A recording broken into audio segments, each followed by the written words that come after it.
You put the wrong person in office, you'll see things that you would not have believed are possible. It will be a terrible, terrible sight.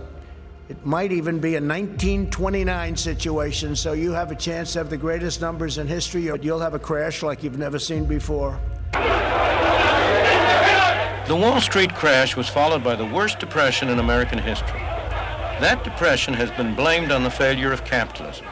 It was no such thing, but the myth lives on. What really happened was very different.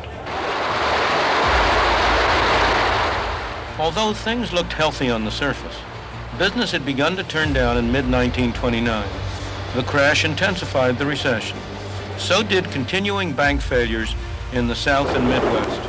But the recession only became a crisis when these failures spread to New York, and in particular to this building, then the headquarters of the Bank of the United States.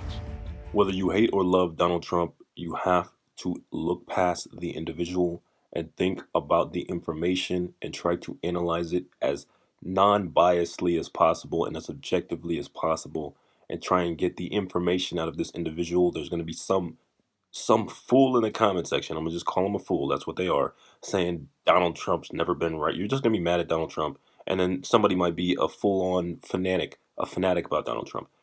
Listen to what the man said. This is a year ago, 2 years ago, whatever, where he was talking about some of the issues that we're starting to see, some of the writing on the wall that is playing out right now in the housing market, in the debt market. And if you take a look at things like the 10-year yield, right, the 10-year yield has been on this multi-decade downtrend.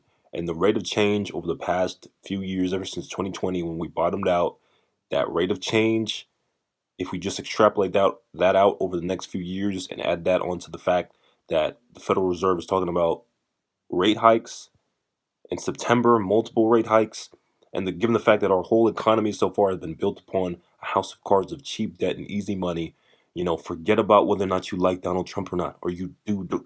Listen to what the man's saying, and then go look at the cyclical data that we're looking at right now in terms of the housing market, in terms of the economic data, in terms of the grand solar minimum, the food shortages, the food production, the geopolitical things. So many different things going on, so many different cycles. You have to pay attention. Share this video with as many people as possible to get people prepared, and tell them, look, if you know somebody that hates Donald Trump, send this video to them. Stop being a fool. Listen to what the man has to say and take in the information to make sure that you and your family have a better future and don't have to suffer unless you enjoy suffering.